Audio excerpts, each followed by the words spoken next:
പ്രായപരിധി ഇളവ് ഒരാൾക്ക് വേണ്ടി എന്നത് ദുർവ്യാഖ്യാനമെന്ന് CPIM കേന്ദ്ര കമ്മിറ്റി അംഗം EP ജയരാജൻ. കാലഘട്ടത്തിന്റെ ആവശ്യമനുസരിച്ചാണ് നയങ്ങളും അടവ് നയങ്ങളും സ്വീകരിക്കുക. അടുത്ത തെരഞ്ഞെടുപ്പിലും പിണറായി വിജയൻ തന്നെ നയിക്കുമോ എന്ന ചോദ്യത്തിന് ഇപ്പോൾ ക്യാപ്റ്റൻ നയിക്കുകയല്ലേ എന്നായിരുന്നു EP ജയരാജന്റെ മറുപടി. അത് ഒരാൾക്ക് വേണ്ടി എന്നുള്ളത് തെറ്റായിട്ടുള്ളൊരു ദുർവ്യാഖ്യാനമാണ്. പാർട്ടി എല്ലാ കാര്യങ്ങളും പരിശോധിച്ചുകൊണ്ടാണ് തീരുമാനങ്ങൾ കൈക്കൊള്ളുന്നത്. പാർട്ടിയിൽ വളരെ സംതൃപ്തിയും സന്തോഷവും ഉണ്ടാകുന്ന പല തീരുമാനങ്ങളുമുണ്ട്. അതുകൊണ്ടിത് ഒരാൾക്ക് വേണ്ടിയിട്ടുള്ളതല്ല. കേഡർ പാർട്ടി എന്ന് പറയുന്നതും നിങ്ങൾ ഉയർത്തിയിരിക്കുന്ന വ്യാഖ്യാനവും തമ്മിൽ ഒരു ബന്ധവുമില്ലാത്തതാണ്. കമ്മ്യൂണിസ്റ്റ് പാർട്ടി ഒരു കാലഘട്ടത്തിൻ്റെ ആവശ്യകതക്കനുസരിച്ച് ആകെ രാഷ്ട്രീയത്തെ നിരീക്ഷിച്ചുകൊണ്ട് പാർട്ടിക്കും ഇടതുപക്ഷ പ്രസ്ഥാനങ്ങൾക്കും ഉയർന്നു വരാൻ വളർന്നു വരാൻ ആവശ്യമായിട്ടുള്ള നയങ്ങളും അടവുപരമായ നിലപാടുകളും സ്വീകരിക്കും. ഇപ്പോൾ ക്യാപ്റ്റൻ നയിച്ചുകൊണ്ടിരിക്കുകയല്ലേ, പിന്നെ ആ ചോദ്യത്തിന് എന്താ പ്രസക്തി? CPIM സംസ്ഥാന സമ്മേളനത്തിൽ നാളെ കൊല്ലത്ത് കൊടിയേറുകയാണ്. സംസ്ഥാനത്തെ 5.5 ലക്ഷത്തിലേറെ പാർട്ടി അംഗങ്ങളെ പ്രതിനിധീകരിച്ച് 486 പേർ സമ്മേളനത്തിൽ പങ്കെടുക്കും. 3 വർഷത്തെ പ്രവർത്തനം വിലയിരുത്തുന്ന രാഷ്ട്രീയ സംഘടനാ റിപ്പോർട്ട് സമ്മേളനത്തിൽ അവതരിപ്പിക്കും. Polit bureau coordinator Prakash Karat സമ്മേളനം ഉദ്ഘാടനം ചെയ്യും. പതാക, കൊടിമര, ദീപശിഖ ജാഥകൾ നാളെ പൊതുസമ്മേളന വേദിയിൽ സംഗമിക്കും.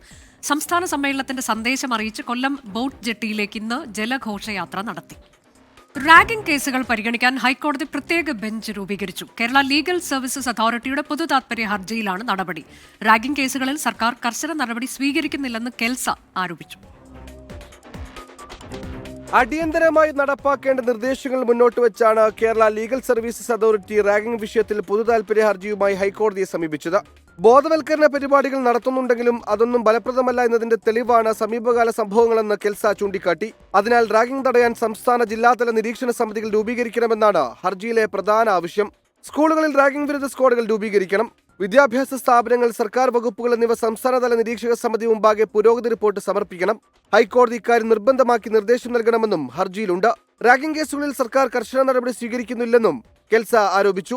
മാർഗനിർദ്ദേശങ്ങളും നിയമങ്ങളും പൊതുജനങ്ങളിൽ എത്തിക്കാൻ ബോധവൽക്കരണ ക്യാമ്പയിനുകൾ ആരംഭിക്കണം. ഇതുവഴി റാഗിങ്ങിനെ പ്രതിരോധിക്കാൻ സാമൂഹിക പങ്കാളിത്തം വളർത്തുന്നതിന് സർക്കാർ നടപടികൾ കൈക്കൊള്ളണമെന്നും കെൽസ ആവശ്യപ്പെട്ടു. വിഷയം പരിഗണിക്കാൻ പ്രത്യേക ബെഞ്ച് രൂപീകരിക്കാൻ ചീഫ് ജസ്റ്റിസ് ഉൾപ്പെടെ ഡിവിഷൻ ബെഞ്ച് നിർദ്ദേശം നൽകി. കെൽസയുടെ ഹർജി നാളെ പ്രത്യേക ബെഞ്ച് പരിഗണിക്കും. 24 കൊച്ചി. ആശാ വർക്കേഴ്സിന്റെ സമരത്തിൽ കേന്ദ്ര ആരോഗ്യമന്ത്രി JP നഡ്ഡയുമായി കൂടിക്കാഴ്ച നടത്തി കേന്ദ്ര സഹമന്ത്രി സുരേഷ് ഗോപി. ആശാ വർക്കേഴ്സിന്റെ ആവശ്യങ്ങൾ കേന്ദ്രമന്ത്രിയെ അറിയിച്ചെന്ന് സുരേഷ് ഗോപി പറഞ്ഞു. ആശാ വർക്കേഴ്സിന്റെ സമരത്തിന് പിന്തുണയുമായി കോൺഗ്രസ് BJP നേതാക്കൾ എത്തി. സെക്രട്ടേറിയറ്റിന് മുന്നിൽ ഒരു വിഭാഗം ആശാ വർക്കേഴ്സ് നടത്തുന്ന സമരവേദി കേന്ദ്രമന്ത്രി സുരേഷ് ഗോപി സന്ദർശിച്ചിരുന്നു. ആവശ്യങ്ങൾ കേന്ദ്ര ആരോഗ്യമന്ത്രി JP നഡ്ഡയെ അറിയിക്കുമെന്നായിരുന്നു സുരേഷ് ഗോപിയുടെ ഉറപ്പ്. ഇതിനു പിന്നാലെയാണ് JP നഡ്ഡയുമായുള്ള കൂടിക്കാഴ്ച. കേന്ദ്ര ആരോഗ്യ മന്ത്രാലയത്തിലെ കൂടിക്കാഴ്ചയിൽ വിഷയങ്ങൾ കേന്ദ്രത്തെ അറിയിച്ചെന്ന് സുരേഷ് ഗോപി പറഞ്ഞു. സുരേഷ് ഗോപിയുടെ സന്ദർശനത്തിന് പിന്നാലെ BJP സംസ്ഥാന അധ്യക്ഷൻ K സുരേന്ദ്രൻ, നേതാക്കളായ ശോഭാ സുരേന്ദ്രൻ, PK കൃഷ്ണദാസ് എന്നിവരും പ്രതിഷേധിക്കുന്ന ആശാ വർക്കേഴ്സിന് പിന്തുണയുമായി എത്തി. സമരങ്ങളോട് കമ്മ്യൂണിസ്റ്റ് സർക്കാരിന് പുച്ഛമാണെന്ന് വീണ്ടും സമരപന്തലിലെത്തിയ മുൻ പ്രതിപക്ഷ നേതാവ് രമേശ് ചെന്നിത്തല കുറ്റപ്പെടുത്തി. T സിദ്ദിഖ് MLAയും സമരക്കാർക്ക് പിന്തുണയുമായി എത്തി. ആശാ വർക്കേഴ്സിനെ അധിക്ഷേപിച്ച CITU നേതാവ് KN ഗോപിനാഥിന്റെ പരാമർശം CPIM CITU നേതാക്കൾ തള്ളി. സമരം ചെയ്യുന്നവർ പ്രത്യേകിച്ച് സ്ത്രീകളായിരിക്കുമ്പോൾ അത് വളരെ ശ്രദ്ധാപൂർവം ബഹുമാനത്തോടു കൂടിയിട്ടല്ലാതെ ആരോടും വാക്കുകൾ ഉപയോഗിക്കുന്ന CITUവിൻ്റെ നയമല്ല. അങ്ങനെയുള്ള സമീപനം ആരുടെയെങ്കിലും ഭാഗത്തുനിന്ന് ഉണ്ടായിട്ടുണ്ടെങ്കിൽ അത് തീർച്ചയായിട്ടും തെറ്റാണ്. സെക്രട്ടേറിയറ്റിന് മുന്നിലെ ആശാ വർക്കേഴ്സിന്റെ സമരം ഇന്ന് 23 ദിവസം പിന്നിട്ടു. 24 ഡൽഹി, തിരുവനന്തപുരം. ആശാ വർക്കേഴ്സിന്റെ സമരം നിയമസഭയിൽ ഉയർത്തി ആരോഗ്യമന്ത്രിയെയും സർക്കാരിനെയും കടന്നാക്രമിച്ച പ്രതിപക്ഷം. കേന്ദ്ര സർക്കാരാണ് പ്രതിസന്ധിക്ക് കാരണമെന്ന് ആരോഗ്യമന്ത്രി വീണ ജോർജ് ആവർത്തിച്ചു. പ്രതിപക്ഷ നേതാവിന്റെ പ്രസംഗത്തിൽ സ്പീക്കർ ഇടപെട്ടതിനെ ചൊല്ലിയുണ്ടായ തർക്കം ബഹളത്തിൽ കലാശിച്ചു. ഒരു സമ്മേളനത്തിൽ ചർച്ച ചെയ്ത ഒരു സംഗതിയെപ്പറ്റിയുള്ള ചർച്ച ആ പ്രമേയം വഴി പുനരാരംഭിക്കാൻ പാടില്ല. സബ്മിഷനായി നിയമസഭയിൽ വന്ന വിഷയം വീണ്ടും കൊണ്ടുവരുന്നത് ചട്ടലംഘനമെന്ന് സർക്കാർ ആദ്യം തന്നെ പ്രതിരോധം തീർത്തിരുന്നു. എന്നാൽ പ്രമേയ അവതാരകനായ രാഹുൽ മങ്കുട്ടത്തിൽ ഇടത് നേതാക്കൾ സമരക്കാരെ ആക്ഷേപിച്ചത് ആയുധമാക്കി. നിങ്ങൾ അവരെ ക്രിമികീടങ്ങളെന്ന് വിളിച്ചില്ലേ? നിങ്ങൾ അവർ ഈർക്കൽ പാർട്ടികളെന്ന് വിളിച്ചില്ലേ? നിങ്ങൾ അവരെ ബക്കറ്റ് പിരിവാർന്ന് വിളിച്ചില്ലേ? സമരക്കാരോട് സർക്കാരിന് അനുഭാവപൂർവമായ നിലപാടെന്ന് മന്ത്രി വീണ ജോർജ്. SUCIയുടെ നാവായി രാഹുൽ മാങ്കൂട്ടത്തിൽ മാറിയെന്നും മന്ത്രി. SUCയുടെ നാവായി കേരളത്തിലെ യൂത്ത് കോൺഗ്രസിന്റെ പ്രസിഡന്റ് മാറി എന്നുള്ളത് ഒരു ഗതികേടായിട്ട് മാത്രമേ കാണാനായിട്ട് സാധിക്കുകയുള്ളൂ. അടിയന്തര പ്രമേയത്തിന് സ്പീക്കർ അനുമതി നിഷേധിച്ചു. പ്രതിപക്ഷ നേതാവ് വാക്കൌട്ട് പ്രസംഗം നടത്തുന്നതിനിടെ സ്പീക്കറുടെ ഇടപെടൽ. ഇതോടെ സ്പീക്കറും പ്രതിപക്ഷ നേതാവും തമ്മിൽ വാക്പോര്. സമയമായി ബഹുമാനപ്പെട്ട പ്രതിപക്ഷ നേതാവ് ചേർന്ന് നോക്കിയിട്ട് കാര്യമില്ല. സമ്മതിക്കുന്നില്ല, പിന്നെ വേറെ വഴിയൊന്നുമില്ല, അടുത്ത ബിസിനസ് വഴി പോകേണ്ടി വരും, അത്രേ ഉള്ളൂ. പിന്നാലെ പ്രതിപക്ഷാംഗങ്ങൾ സഭയുടെ നടുത്തളത്തിലിറങ്ങി പ്രതിഷേധിച്ചു. ബാനറും പ്ലക്കാർഡും ഉയർത്തി സ്പീക്കറുടെ മുഖമറച്ച് പ്രതിഷേധിച്ചതോടെ നടപടികൾ വേഗത്തിൽ പൂർത്തിയാക്കി സഭ പിരിഞ്ഞു. മാർച്ച് 18-ന് വീണ്ടും സഭ ചേരും. 24 തിരുവനന്തപുരം. വയനാട് തുരങ്കപാത നിർമ്മാണത്തിന് അനുമതി. സംസ്ഥാന പരിസ്ഥിതി ആഘാത സമിതിയാണ് 25 വ്യവസ്ഥകളോടെ പദ്ധതിക്ക് അനുമതി നൽകിയത്. റിപ്പോർട്ട് കാണാം. മറിപ്പുഴയിൽ നിന്ന് മീനാക്ഷി ബ്രിഡ്ജിലേക്ക് 8.173 കിലോമീറ്റർ ദൂരം, 2134 കോടി രൂപ നിർമ്മാണ ചെലവ്. ആനക്കാംപൊയിൽ കള്ളാടി മേപ്പാടി തുരങ്കപാത യാഥാർത്ഥ്യത്തിലേക്ക് നീങ്ങുകയാണ്. പരിസ്ഥിതി ലോല പ്രദേശത്തായതിനാൽ ഉചിതമായ സുരക്ഷാ മുൻകരുതലുകൾ സ്വീകരിച്ചാകും നിർമ്മാണം. മണ്ണിടിച്ചിൽ സാധ്യതയുള്ള സ്ഥലങ്ങളിൽ സൂക്ഷ്മ സ്കെയിൽ മാപ്പിംഗ് തുടർച്ചയായി നടത്തുകയും നിരീക്ഷിക്കുകയും ചെയ്യും. സംസ്ഥാന പരിസ്ഥിതി ആഘാത നിർണയ അതോറിറ്റിക്ക് വിദഗ്ധ സമിതി ശുപാർശ ചെയ്തതോടെ നിർമ്മാണ പ്രവർത്തനങ്ങളിലേക്ക് കടക്കാമെന്ന് MLA ലിൻഡോ ജോസഫ്. നമ്മുടെ ആനക്കാമ്പിൽ കള്ളാടി മേപ്പാടി തുരങ്കപാത എന്നത് സംസ്ഥാന ഗവൺമെൻറ്റിൻ്റെ ഏറ്റവും വലിയ ഡ്രീം പ്രൊജക്റ്റുകളൊന്നാണ്. വയനാട് ജില്ലയും കോഴിക്കോട് ജില്ലയും തമ്മിൽ ബന്ധിപ്പിക്കുക. നേരത്തെ ഉള്ള ഒരു ദുർഘടമായിട്ടുള്ള സ്ഥിതി നമുക്കറിയാം. നമ്മുടെ വയനാട് ചുരവുമായി ബന്ധപ്പെട്ട് നിൽക്കുന്ന വലിയ പ്രതിസന്ധി നമുക്കറിയാം. അതിനൊരു പരിഹാരം എന്ന നിലയിൽ കൂടിയാണ് സംസ്ഥാന ഗവൺമെൻറ് 2020 ഒന്നാം പിണറായി വിജയൻ ഗവൺമെൻറ് കാലത്ത് ആനക്കാമ്പൽ കള്ളാടി മേപ്പാടി തുരങ്കപാത എന്നൊരു പ്രപ്പോസൽ മുന്നോട്ട് വെക്കുന്നത്. പിന്നീട് നടന്ന തുടർ പ്രക്രിയയുടെ ഭാഗമായിട്ടാണ് എല്ലാ നടപടികളും പൂർത്തീകരിച്ച് 2024 ഒക്ടോബർ മാസം ടെൻഡർ നടപടികൾ പൂർത്തീകരിച്ചത്. അപ്പൻകാപ്പ് ആനത്താര സംരക്ഷിക്കുന്നതിന് 3.057 ഹെക്ടർ വനഭൂമി ഏറ്റെടുക്കും. വംശനാശ ഭീഷണി നേരിടുന്ന ബാണാസുര ചിലപ്പൻ പക്ഷിയുടെ സംരക്ഷണത്തിന് നിരീക്ഷണം നടത്തും. ഇരവഴിഞ്ഞിപ്പുഴയുടെ സ്വാഭാവിക ഒഴുക്ക് തടയാത്ത രീതിയിലാകും നിർമ്മാണം. ടണലിന്റെ ഉള്ളിലെ വായുവിന്റെ ഗുണനിലവാരം തുടർച്ചയായി നിരീക്ഷിക്കണമെന്ന നിബന്ധനയും സമിതി മുന്നോട്ട് വച്ചിട്ടുണ്ട്. 24 തിരുവനന്തപുരം.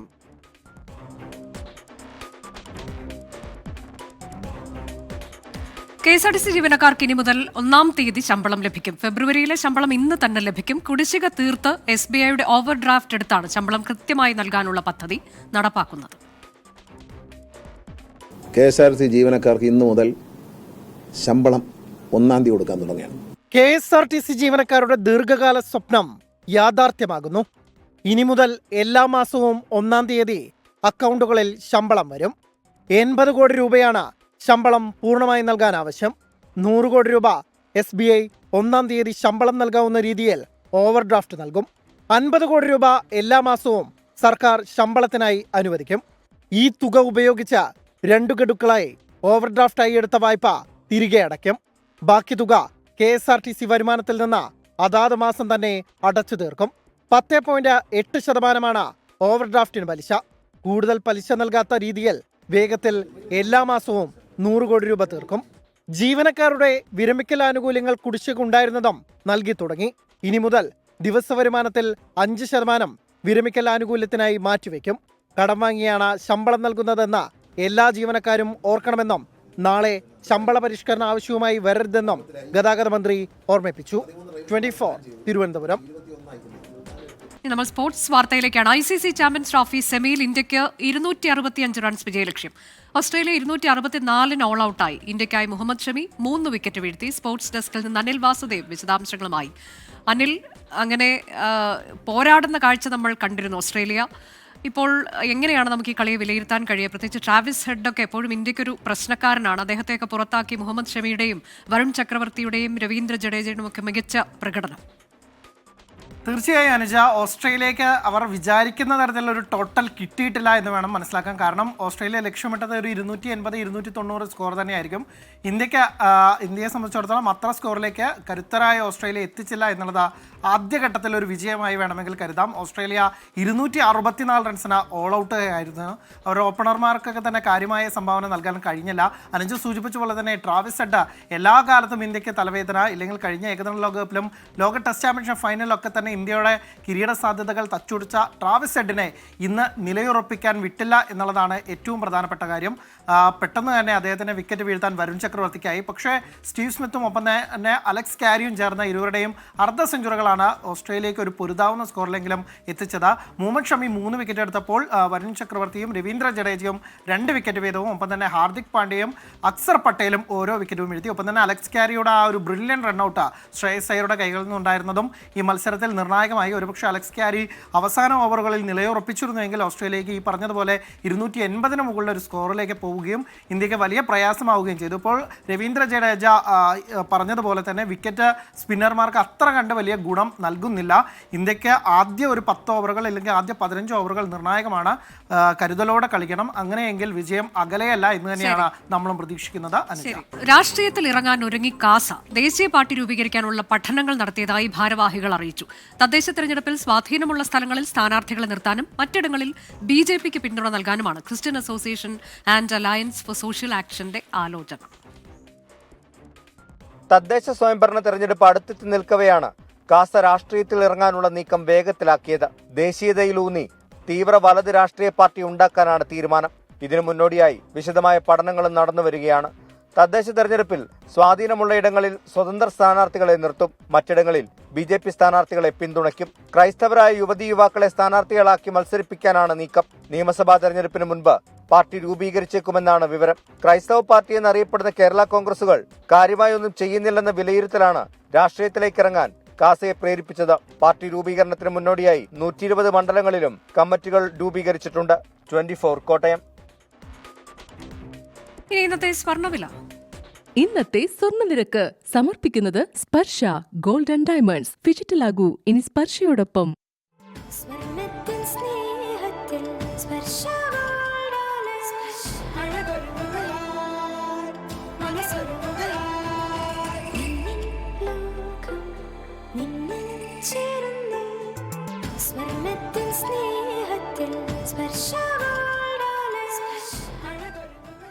ഇപ്പോഴത്തെ കാലാവസ്ഥ റിപ്പോർട്ട്. ഇപ്പോഴത്തെ കാലാവസ്ഥ സമർപ്പിക്കുന്നത് Berger paints 100 years of trust.